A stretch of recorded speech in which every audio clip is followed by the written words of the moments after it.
Okay, so video 2, which is the video for today, so I think it's like day 5. What I really wanted to talk about now is, let me turn the AC off, is the importance of building a personal philosophy, right? And that's something I've only just thought about now as it's something that's maybe come off my mind quite a few times in the past, but now that I'm doing this and I was really trying to think of the leverage and what I'm getting out of these videos, right? I'm trying to learn how to communicate, I'm trying to communicate, right? Can't even communicate the word communicate properly, right? It's a bit funny. But I can't, like, I was trying to get more back than just communicating, right? There's multiple things I can be ticking off here in terms of leverage and getting things back for myself. One of the biggest things, obviously, is the communication. That's obvious, but it's the building of my own personal philosophy.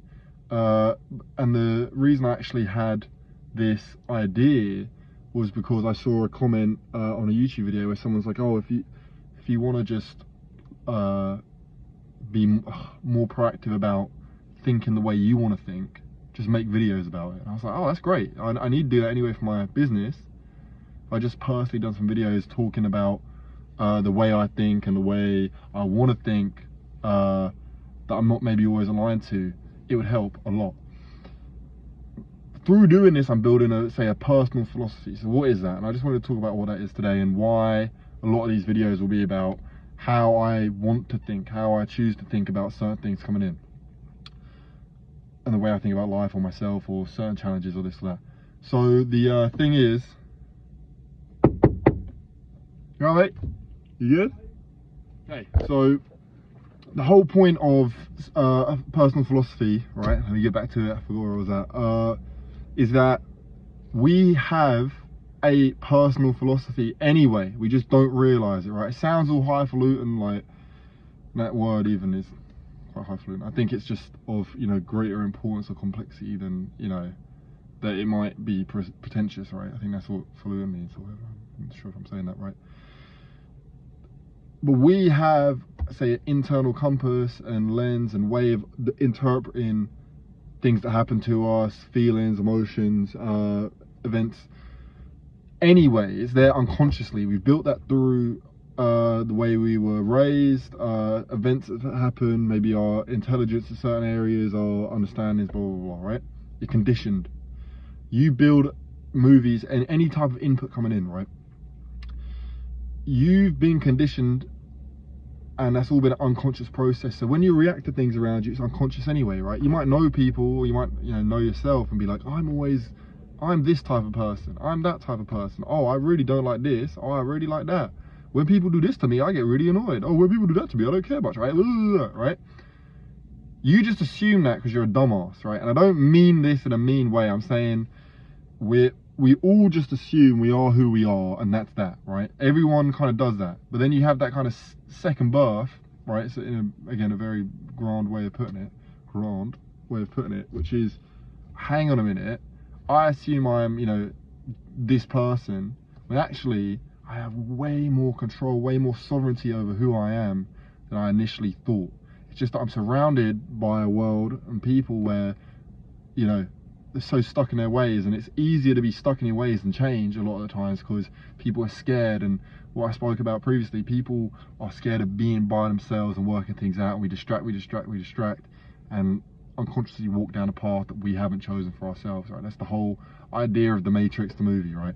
There's loads of ways of looking at that, but that's one of them, right? You're caught in something, and it's not until you unplug yourself, wake up, you're like, fuck, right? That was all just, me, right? That was all me following it, right? One of the easiest ways to understand this is in like an old American film, whatever, like the trope of I'm a jock, I'm a nerd.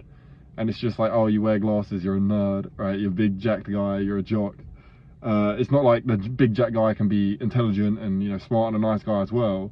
No, he's a dick, right? It's not like the nerdy dude can actually go gym and be good with women and stuff like that. No, he's a nerd. He's smart, fucking nerd, right? If they're actually smart, they'd wake up and be like, hang on a minute, I can choose to be whoever I want to be, right? And take steps towards whatever outcome I want. Whole point of personal philosophy then, and me cultivating it here, and I feel like it's something I've been trying to do anyway, but really now being more conscious of it, is that by sitting here and by outwardly, you know, speaking, articulating the way I think about things, I'm reinforcing the frames and the beliefs and the values and the interpretations that I want to do, right? That I want to embody. So say when I'm in a good mood, I'm like, hey man, all right, you know, everyone has this, life is worth living, I need to get outside more, I need to stop watching TV so damn much, I need to get to bed on time. But then when you're tired, it's like, right, you kind of flick back into that path of least resistance dirt mode where it's like, what's my default? It's to eat junk food, watch TV, everything I see everyone else do around me, right? And what I've done for most of my life. And then it's like, damn, I said I wanted to do this, I wanted to do that, I want to go gym, right? That's a big thing, obviously people want to go gym, but your default's something else. So instead of guilting, you know, I was saying in the last video, guilting and shaming yourself into doing the right things, what you actually should do is really understand why it is you choose to go to the gym. Not, oh, I need to go to the gym, it's good for me, oh, I'm not a gym type person. Why is the gym good for me, right? With me, why is doing nothing better than something? That's what I just spoke about, right? Why is it even worth building consciously my own personal philosophy? Well, it's because it was unconscious, and unconsciously means I didn't actually choose it consciously. So a lot of my beliefs, habits, way of interpreting things, all won't actually serve me. They're just there. They've been put in me. Pause. Without me realizing, right?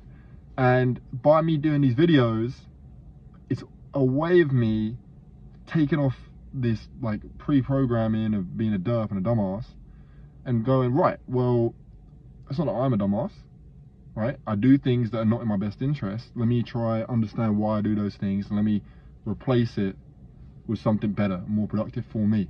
And then over time, bang, bang, bang, bang, bang, I'm building leverage, right? It's going to be easier for me to do things I want to do. I don't have to be in a good mood to do this, this, and this, because even in a, say, bad mood, I have a very deep understanding of who I am, what I want out of life, what I should do in certain situations. And instead of being pulled around, being, so like say, oh, if I say something like, oh, I don't want to drink loads, I don't want to drink heavy, but when I'm around my friends, you know, it's easier to drink, right, than, you know, stand up for yourself, or, and even then, that's too conversational. It's easier to go with the flow than be completely certain in who you are and like what you want to do, right? It's like, oh, fuck, I'll do it, right? Because it's way easier than just thinking, oh, hang on a minute, I don't want to do it for X, Y, Z reason. Not that drinking's bad, of course, just something, if you decided you didn't want to do it, right, why did you not want to do it? So yeah, that's the value in building a personal philosophy. I think it's awesome. I'm glad I thought of that today, because that's what I'm going to try to get out of these videos, right? A lot of this so far has been chatting. I'm going to keep chatting about things I want to chat about. Soon I'm going to start supplementing in things that I have observed me doing when I'm communicating and changing that. And then if I can't find anything I want to change, I'll then start supplementing in things I do want to change. I have a course on communication, and I'm going to go through that and start trying to install good habits. And why am I going to do that? Well, we'll talk about that in another video. It's quite obvious. I want to get better at communicating. Okay, thank you.